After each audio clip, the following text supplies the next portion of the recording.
Bueno, buenos días. Yo voy a hacer una cosa. Sé que estamos a febrero, ¿vale? Pero me voy a remangar. Tengo calor. Después de cantar y darlo todo, creo que todos estamos acalorados. Pero eso es buena señal. Eso es buena señal. Pues bueno, el pasaje de hoy es bastante interesante. No sé si la frase de lo que tenemos damos os puede sonar a algo o os puede resultar familiar. Pero es una palabra, es una frase que vamos a ver por la boca de Pedro. Y me diréis, no veas, estamos viendo nada más que a Pedro. Bueno, ¿qué le hacemos si Pedro era el que estaba levantando un poco a la iglesia en hecho? Y vamos a ver, no esta semana, sino la siguiente, cómo Pedro tiene su segundo sermón. Pero no vamos a adelantarlo, ¿vale? Porque lo he querido dividir en dos, porque hay que analizarlo exclusivamente solo el sermón la semana que viene. Por ello, solo vamos a ver lo que pasa antes de ese sermón de Pedro. Y por qué Pedro tiene que dar ese sermón. Sermón, predicación, explicar a la gente qué es lo que estaba pasando. Vamos a leer el pasaje, se encuentra en Hechos 3, del 1 al 11, lo vamos a leer todo seguido y después vamos a ir analizándolo, ¿de acuerdo? Dice, Hechos 3, del 1 al 11, os doy 2 segundos para buscarlo. 2, 1, ya lo habéis buscado. Y dice así, en cierta ocasión subieron juntos Pedro y Juan al templo. Eran las 3 de la tarde, es decir, el momento de la oración. A la puerta conocida como La Hermosa había un hombre, cojo de nacimiento. Le llevaban allí cada día para que pidiera limosna a quienes entraban en el templo. Cuando vio que Pedro y Juan iban a entrar, les rogó que les diera limosna. Pedro, que estaba con Juan, fijando los ojos en él, le dijo, míranos. Él los miró atentamente esperando que le dieran algo. Entonces Pedro le dijo, no tengo plata ni oro, pero te doy lo que tengo. En el nombre de Jesucristo de Nazaret, levántate y anda. Tomándole de la mano derecha, le levantó. Al instante se le fortalecieron los pies y los tobillos y se puso en pie de un salto. Empezó a caminar y entró con ellos en el templo andando, saltando y alabando a Dios. Todo el pueblo, viéndole andar y alabar a Dios, reconocía que era el mismo que pedía limosna sentado a la puerta del templo, en la llamada Puerta Hermosa, y se quedó atónito y asombrado por lo que le había sucedido. El cojo que había sido sanado se agarró a Pedro y a Juan. Entonces todo el pueblo, lleno de asombro, se apiñó rápidamente alrededor de ellos en el pórtico que llaman de Salomón. Esta historia es... Porque imagínate que esto lo hemos leído así como... ¿Qué habremos tardado? ¿2 minutos como mucho? Pues aquí estos 2 minutos se podría haber extendido a media hora, 45 minutos, 1 hora. En el hecho de que este paralítico sana, pues nada, sería momentáneo, porque dice que al instante quedó sano. Pero mientras estaban entrando al templo y estaban andando y este cojo, que ya no era cojo, saltaba y daba voces y gloria a Dios y tal, podría haber pasado media hora perfectamente. Y la gente se apiñó. Vamos a analizarlo por parte, ¿vale? Esto es como el resumen de lo que hemos leído. Pero hay una cosa que tengo que explicar antes. Yo soy muy friki, ¿vale? A mí me gustan mucho los cómics. Entonces, hay en la actualidad, en los cómics hay un plano de situación, ¿vale? Y ahora, y mientras leía, y digo, ¿por qué esto no lo he hecho yo antes? Al comienzo de un cómic de grapa, te viene un plano de situación y te dice qué es lo que ha pasado en los tomos anteriores. Y te dice, Ultimate Spider-Man 1, 2, 3, 4, hasta llegar. Y te dice, en el 1 pasó esto, en el 2 pasó esto, en el 3, y estás aquí. Y tú dices, vale, ya me ubico. Pues voy a hacer lo mismo, para poder ubicarnos en qué parte del libro de Hechos estamos. Y como podéis ver, me encanta Spider-Man, ¿vale? Plano de situación, Hechos 1. ¿Qué sucede? ¿Qué sucede en Hechos 1? Jesús asciende del cielo tras instruir a sus discípulos. Asciende al cielo y les da un mensaje de que el Espíritu Santo iba a venir. Y después eligen a Matías como el sucesor de Judas. Eligen a Matías por suerte, estaba Matías y otra persona, y salió Matías echando por suerte. Hechos 2, el Espíritu Santo desciende, está juntamente con los 120 que veíamos en el aposento alto, desciende el Espíritu Santo y empiezan a hablar otras lenguas, otros idiomas que no eran el suyo propio. Entonces se amontonó allí la gente, escuchando el gran estruendo del Espíritu habiendo descendido y todo eso, y Pedro predica a toda esa multitud. Veíamos dos tipos de respuestas: la respuesta de credulidad, de creer, y de incredulidad, de no creer. Y veíamos también cómo el interés de los que habían creído, o de los que estaban siendo más crédulos, que estaban creyendo lo que Pedro estaba diciendo, les preguntaron: ¿y ahora qué tenemos que hacer? Y Pedro les dice que hay que arrepentirse y bautizarse en el nombre de Jesús para el perdón de los pecados, para el arrepentimiento. Y ahora bien, Pedro predica y se convierte en 3.000 personas. Plano de situación. Después de todo eso, estamos aquí, Hechos 3. ¿De acuerdo? Y ahora, después de todo eso maravilloso que ha pasado, no sabemos cuánto tiempo ha pasado, pero dice que en cierta ocasión, un día, subieron juntos Pedro y Juan al templo. Pero un momento, ¿Pedro y Juan no son cristianos ya? ¿Por qué van al templo judío? ¿Qué pintan ellos allí? Es que Jesús en ningún momento hizo ninguna distinción religiosa. Simplemente Jesús cumplió con la ley que Dios había mandado en un principio. La cumplió al dedillo, desde el punto 1 hasta el último punto. No sé cuántos puntos hay en la ley, porque cada vez la ley crecía y crecía y crecía y era imposible de seguirla. Y Jesús también la interpretó. Porque muchas veces acusaban a Jesús: ¿cómo es que tus discípulos comen, recogen en sábado, siendo el día sagrado, siendo el día de descanso? Y le incriminaban en muchas cosas, pero Jesús interpretaba lo que realmente significaban las cosas. Bien, estamos viendo que Pedro y Juan van hacia el templo. Y ahora voy a explicar un poco por qué no debe preocuparnos que siguiesen con sus costumbres judías. Eran las 3 de la tarde, es decir, el momento de la oración. En el original no dice las 3 de la tarde, esto es para que nosotros lo entendamos. Para aquel entonces los judíos, el día para el judío empezaba a las 6 de la mañana. Esa era la primera hora y terminaba a las 6 de la tarde.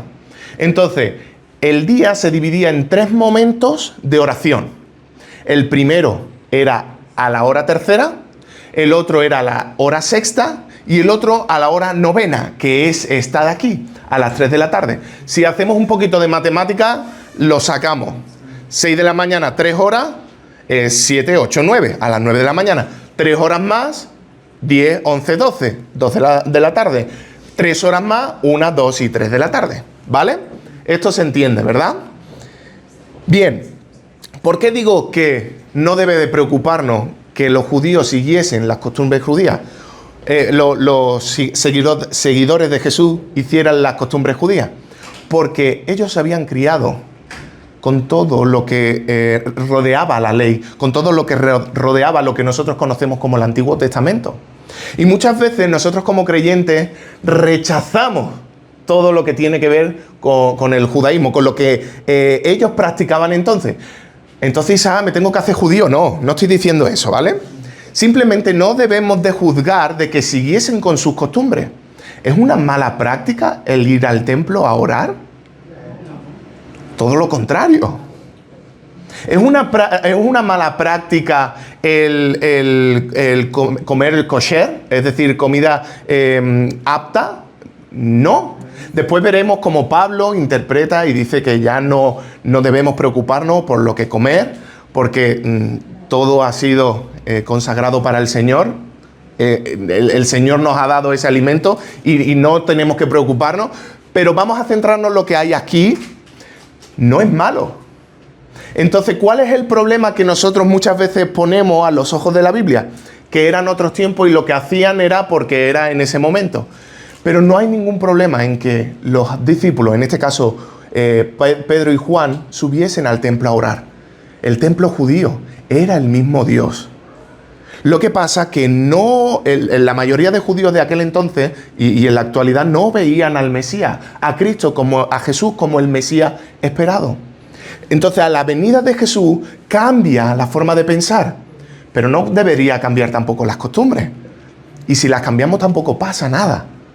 Después veremos cómo hay una trifulca, faltan muchos capítulos por delante, pero hay una trifulca por el hecho de que ya no son solo los judíos los que se convierten, sino que también son los no judíos, que vienen y no son circuncidados, porque la ley decía que todo varón nacido judío tenía que circuncidarse. Entonces era, espérate, esto no me lo habían dicho en el contrato.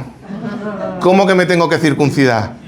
Pues aquí Pablo tiene que salir y decir, no es necesario, vamos a intentar relajarnos un poco.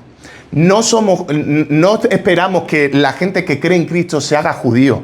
No es tema religioso, no es tema de raza, no. Simplemente es un tema de relación. Has creído en Cristo y ahora tienes una relación con el Padre. Y a través de su palabra nosotros somos guiados hacia donde tenemos que ir.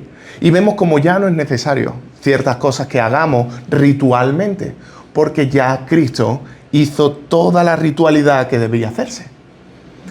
Hay que especificarlo, no podemos hoy analizarlo todo con mucho detalle, porque el pasaje es este, pero no pensemos que como se ha hecho toda la vida, se tiene que hacer. Pero tampoco pensemos que como se ha hecho toda la vida, no se debe hacer.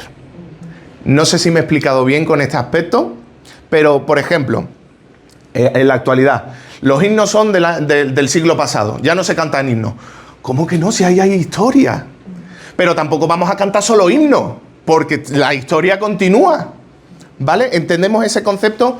Ya me he explayado demasiado en este primer versículo, vamos a continuar. Versículo 2. A la puerta conocida como la Hermosa, había un hombre cojo de nacimiento. Le llevaban allí cada día para que pidiera limosna a quienes entraban en el templo. Siendo sincero, no hay mucha información acerca de esa puerta.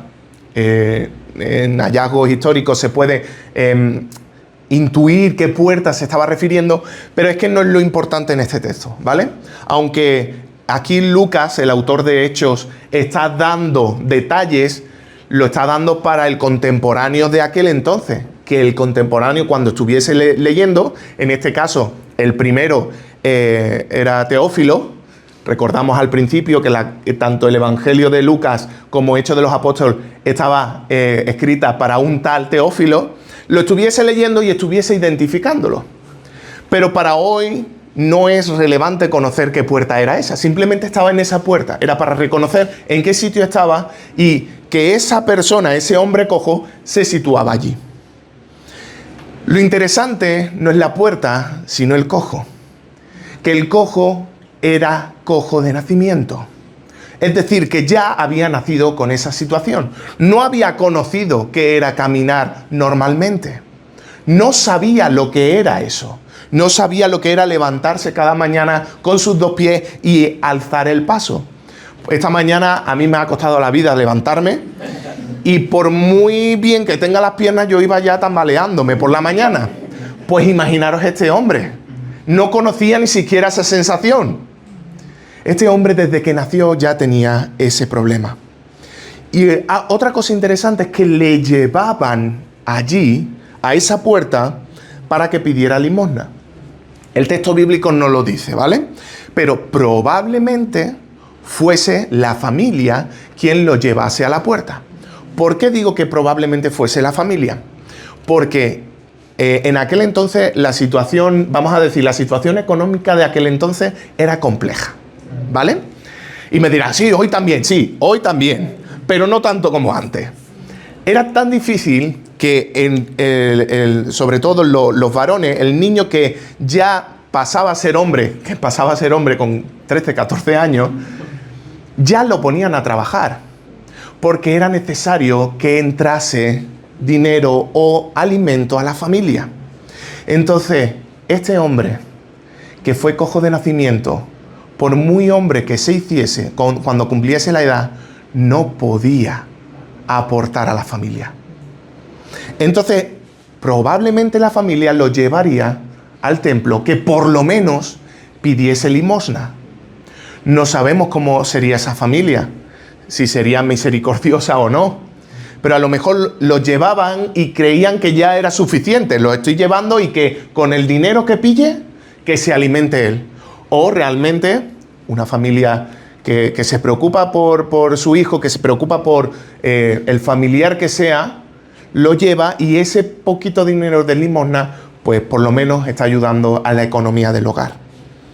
Podrían ser amigos, podría ser. El texto bíblico no lo dice, pero lo más coherente puede que fuesen los familiares. Y sería una situación difícil tanto para la familia como para el mismo cojo.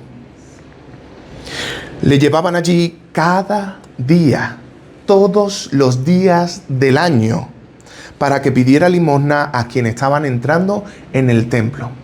Es una estrategia inteligente. ¿Por qué?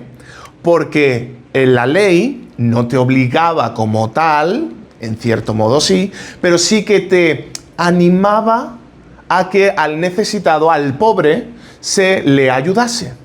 Eso lo podemos ver en Deuteronomio 15, 7 al 8, que dice: cuando en alguna de las ciudades de la tierra que el Señor tu Dios te da, veas a algún pobre entre los tuyos, no endurecerás tu corazón, ni le cerrarás tu mano a tu hermano necesitado, sino que se la abrirás con generosidad y le prestarás lo que en efecto necesite. Estrategia inteligente por parte del cojo y su familia.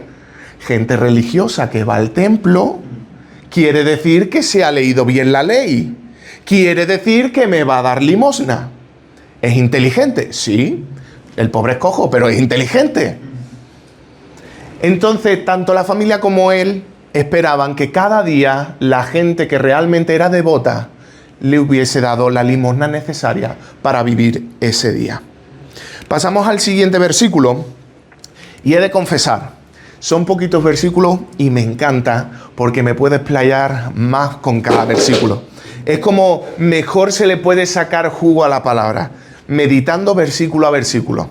Si tú estás estudiando en tu casa la palabra del Señor, detente, no corras.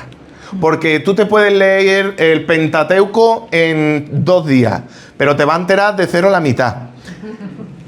Siéntate, ora al Señor, dile: Señor, háblame, y detente, y lees el primer versículo. ¿Y qué quiere decir? Fijaros que el primer versículo os parecerá una tontería.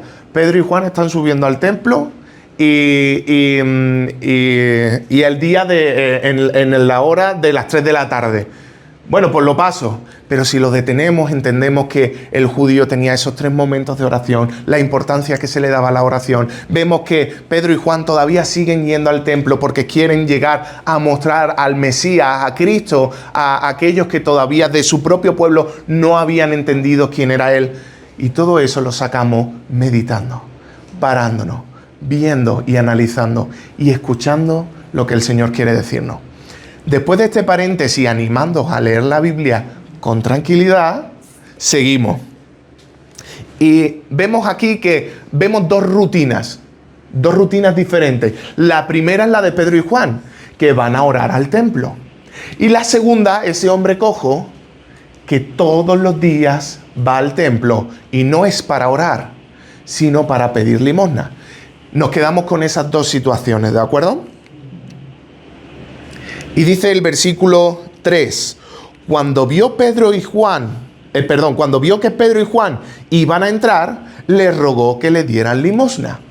Vienen 2, mayor limosna, por parte de Pedro, por parte de Juan. Perfecto. Entonces los está viendo, quizás no sepan ni quiénes son.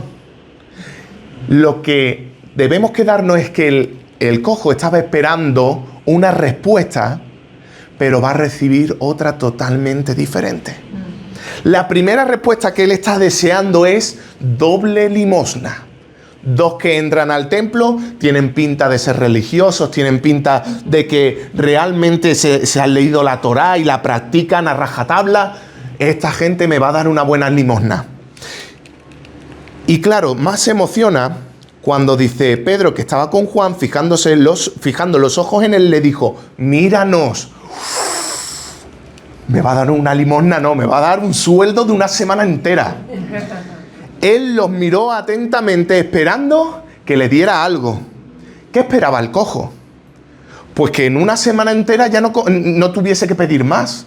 Que estuviese en su casa y dijera, mira lo que traigo. Y tira la bolsa de monedas encima de la mesa. Dice, mira, no hay solo plata, hay oro. Eso es lo que esperaba el cojo. Pero probablemente no podría saltar de alegría. No porque no quisiera, sino porque no podía. Y continúa el texto y dice, entonces Pedro le dijo, no tengo plata ni oro, pero te doy lo que tengo. En el nombre de Jesucristo de Nazaret, levántate y anda. ¿Qué? ¿Que no tienes ni plata ni oro? ¿Y que me vas a dar? ¿La mano? Sí, le da la mano. Le da la mano, vamos a verlo en el siguiente texto. Le da la mano para levantarlo. Y él pensando, pero tú eres tonto, con perdón, ¿eh? ¿Tú no ves que yo soy cojo, que soy cojo de nacimiento, que no puedo levantarme? Como me levante me voy a caer. Como me levante te vas a reír de mí, porque no me voy a sostener, me voy a caer. Y voy a ser una burla para todo el que está entrando en el templo. Esto no lo dice la Biblia. Esto me lo imagino yo cómo podría haber pensado este cojo. Pero todo esto pasa muy, muy rápido. Pedro le dice, no tengo plata ni oro, pero te doy lo que tengo. ¿Y qué es lo que tiene Pedro y Juan? El Espíritu de Dios. El Espíritu de Dios. Pedro no está haciendo la obra. Juan no está haciendo la obra. Simplemente son meros instrumentos del Espíritu Santo de Dios. El poder viene del Espíritu, no de Pedro y Juan. El poder viene en el nombre de Jesucristo de Nazaret. Nosotros en español hemos cogido Jesucristo como un nombre, pero lo que Jesucristo quiere decir es Jesús, el Mesías. Jesús, el ungido de Dios. El Mesías esperado. En ese nombre te estoy ordenando que te levantes y andes.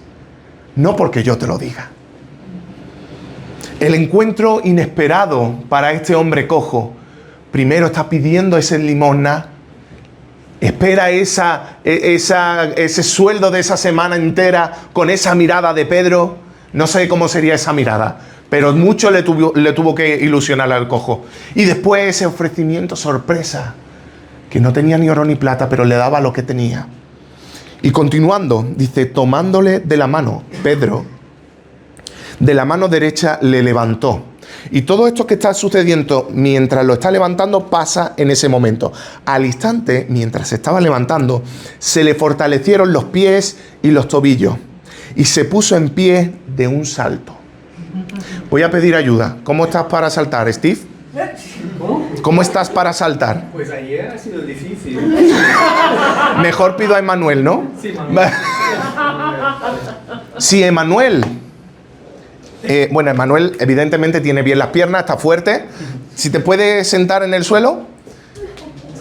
¿Vale? Dice, voy a apartar las cosas para no liarla, ¿vale? Dice que mientras, tengo las manos sudadas, lo siento. Mientras se está levantando, se levantó de un salto. En este segundo, gracias, Emanuel. En este segundo pasó todo lo que dice el texto. En ese momento lo has hecho genial, has saltado de maravilla. Medalla de oro. En ese momento pasó todo lo que dice. Tomándole de la mano derecha, le levantó. Al instante se le fortalecieron los pies y los tobillos y se puso en pie de un salto. El cojo estaría flipando. El cojo no se lo estaría creyendo. Bueno, ex cojo, porque ya no lo era.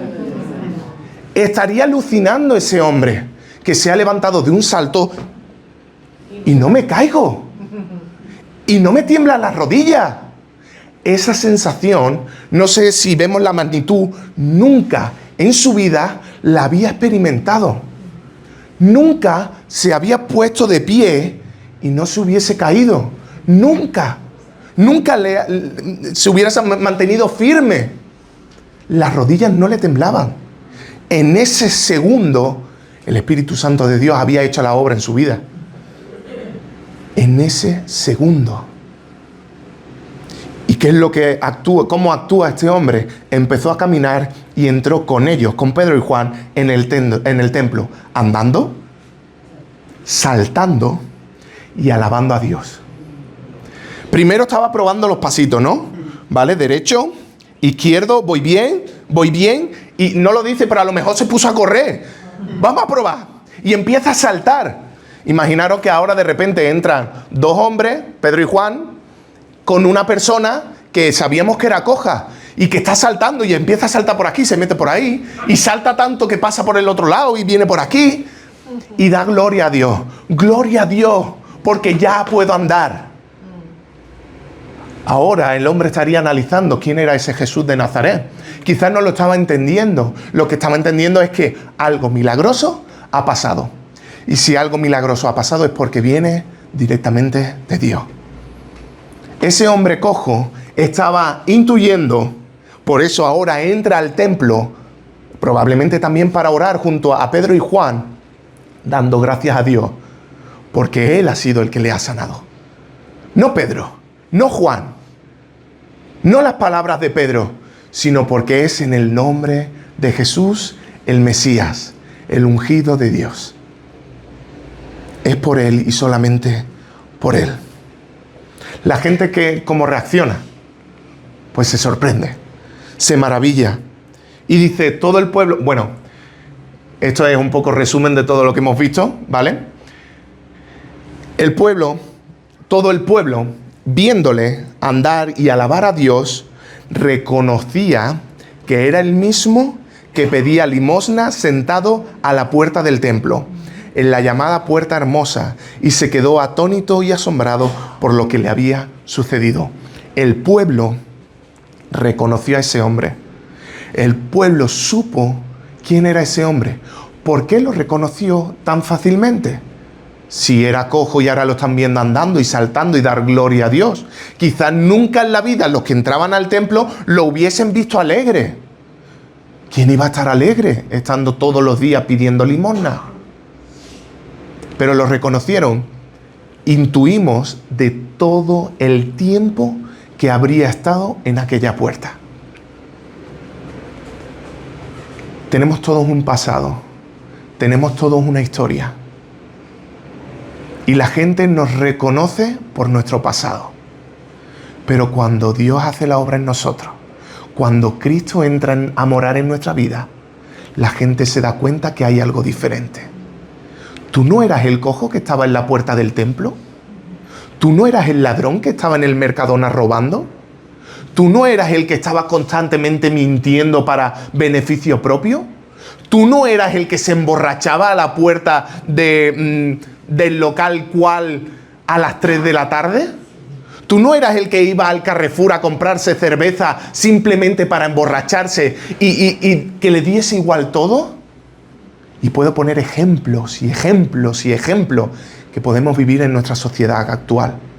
Y podemos poner ejemplos y ejemplos de nuestra propia vida pasada.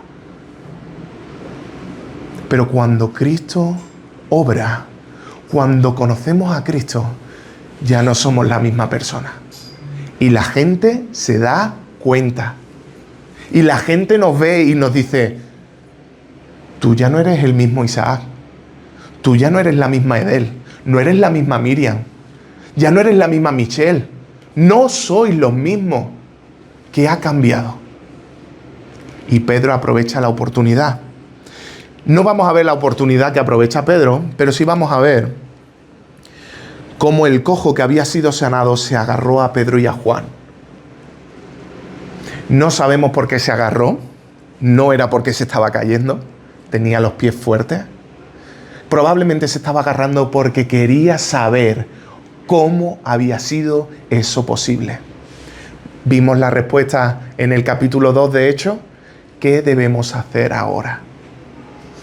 Y ahora probablemente esté pasando lo mismo. El cojo que había sido sanado se agarró a Pedro y a Juan. Entonces todo el pueblo, lleno de asombro, se apiñó rápidamente alrededor de ellos en el pórtico que llaman de Salomón.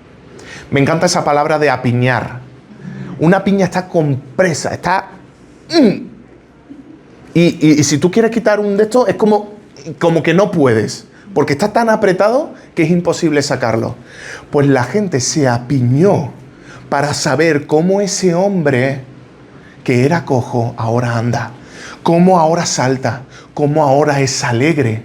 Tiene otro brillo en la cara de felicidad. Porque no había experimentado nunca el estar en pie. Porque había sanado de algo que había nacido con ello. Probablemente para todos los que veían a ese hombre habrían pensado, ese hombre ha nacido así porque o algo ha hecho o algo ha hecho su familia. Algo malo seguro. Pero Dios no es así. Dios no castiga de esa manera a las personas. Vivimos en un mundo que desgraciadamente ocurren estas cosas. Pero Dios es misericordioso. Dios nos da nueva oportunidad cada día. Y probablemente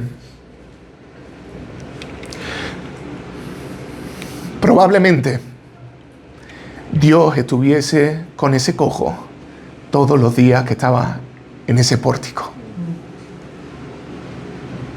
sufriendo juntamente con él. Al igual que sufre juntamente con nosotros cuando sufrimos y lo pasamos mal. Cuando pensamos que Dios no está, es cuando más presente está. Señor, no tengo dinero para pagar el mes, el alquiler, el seguro del coche. ¿Por qué me has abandonado? Dios no te ha abandonado. Dios está ahí contigo. Dios está ahí con nosotros. Muchas veces pensamos que cuando Jesús estaba en la cruz y decía, Dios mío, ¿por qué me has desamparado? Es como diciendo que Dios ya se había alejado del Hijo. Pero si hacemos la referencia con el Salmo al que Cristo está haciendo referencia, dice después, pero tú nunca me desampararás, nunca me dejarás solo. Cristo estaba citando ese Salmo. No estaba diciendo, estoy solo en este momento, sino que estaba diciendo, como el rey David, a pesar de que humanamente pensemos que estoy solo, tú no me abandonas. Tú estás juntamente conmigo en el peor de mis momentos. Y cuando menos lo esperamos, se nos aparece un Pedro y un Juan y nos trae palabra del Señor y nos levanta. Este hombre estaba atónito, no sabía qué había pasado y probablemente por eso se agarró a ellos. Cuéntame, ¿qué tengo que hacer? ¿Qué ha pasado? Esto es una lección, una reacción del pueblo. Primero reconociendo al hombre que había estado en la puerta. Después asombrándose, habiendo entendido que era realmente ese hombre. Porque se quedaron atónitos y alababan juntamente con ese hombre a Dios. Y luego la curiosidad de la multitud apiñándose. Es una cadena reactiva. Primero pasa una cosa, después otra y otra. Una cadena reactiva natural. Con todo esto, podemos concluir este pasaje y aunque sean 11 versículos, son 11 versículos llenos del poder del Espíritu Santo. Es un poder inigualable que transforma, que cambia vidas. Hay veces que vemos una cosa de parte de Dios y no lo entendemos. Yo no entiendo a Dios por completo. Y el que me diga que lo entiende al dedillo, léete la Biblia otra vez. No llegaremos a conocer a Dios al completo, porque Dios es infinito. Solo podemos acercarnos a su palabra, solo podemos acercarnos a su Hijo e intuir cómo es Dios Padre a través del Hijo. Y esto que pasa aquí lo podemos trasladar a nosotros hoy. Para Pedro es una oportunidad de oro de predicar el Evangelio. Y quiero que lo situemos ahora. Y voy a explicar qué pasó ayer. Ayer celebramos el Día del Amor y la Amistad. Y fue un momento precioso donde jugamos, reímos, cantamos. unos más altos, unos más bajos. No voy a decir unos mejor, otros peor, ¿vale? Yo no he dicho eso. Lo pasamos genial. ¿Quién estuvo aquí puede corroborarlo? Sí. Lo pasamos genial. ¿Y qué sucedió? ¿Qué se aprovechó? La oportunidad de predicar a Cristo. Steve cogió la palabra y predicó el Evangelio. La semilla fue sembrada. No está en nuestra mano el que se convierta, porque eso es obra del Espíritu Santo de Dios. Él es el que convence de pecado. Pero nosotros fuimos y sembramos. En acción de gracias. Una acción de gracias que se nos fue de las manos, porque pensábamos que iban a venir, no recuerdo el número, pero vamos a decir 50, y vinieron 70. Eso fue también espectacular. Reímos, cantamos, comimos pavo, comimos casserole. Muy bien. Ah, gracias. Lo pasamos genial. Pero ¿qué hicimos? Aprovechar la oportunidad para predicar a Cristo. Cada día tenemos oportunidades de presentar a Cristo. Y yo deseo algún día, Señor, que pase con un milagro. Que yo pueda ver incluso con mis propios ojos algo instantáneo, como es en el caso de este cojo. Porque el Señor, podemos entender que el Señor hace milagros momentáneos o a lo largo del tiempo. No quiere decir que como es a largo tiempo es menos milagroso. No, es igualmente es milagroso porque viene y proviene solamente de Dios. Y que a través de eso podamos decir, Dios quiere cambiar tu vida. Cristo quiere darte una nueva oportunidad. Arrepiéntete. Cree con fe que Cristo es el Hijo de Dios. Y bautízate para que todo el mundo vea que tu vida ya no es igual.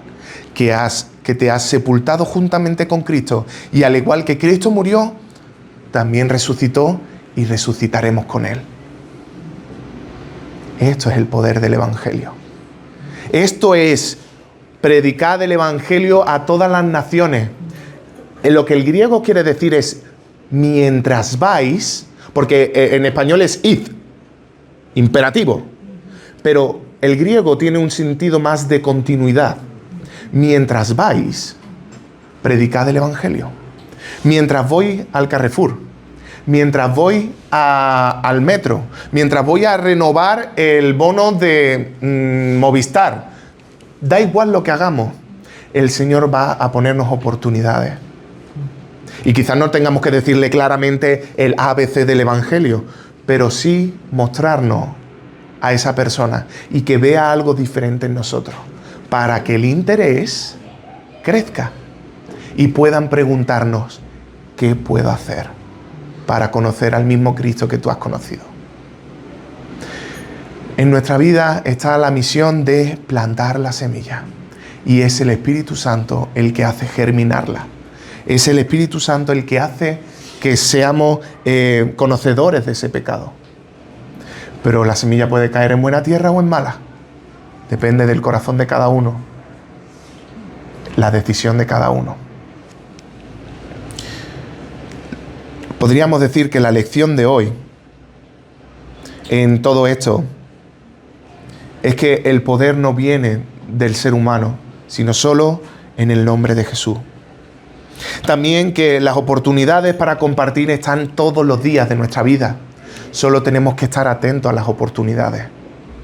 Y por último, dar lo que tenemos. Hay una necesidad. Pues yo no voy a dar de lo que no tengo. Pero de lo que tengo voy a dar y voy a intentar darlo a borbotones. Tengo el Espíritu de Dios en mí. Voy a darlo hasta la saciedad. Un río de agua viva que transforma. Y ojo, volvemos al primer punto, no por nosotros, sino por el poder del nombre de Jesús. ¿A qué nos está llamando este texto? ¿O a qué nos podría llamar?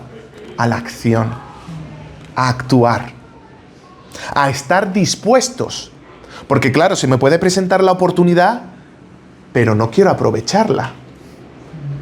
estar dispuestos a aprovechar esa situación, a dejar que Dios nos use para la expansión de su reino, aprovechar esas oportunidades y confiar en el poder de Dios. Incluso, voy a decir algo que a lo mejor alguno piensa que es una herejía. Aunque no te creas que Dios puede usarte, pero te pones a disposición, te va a usar.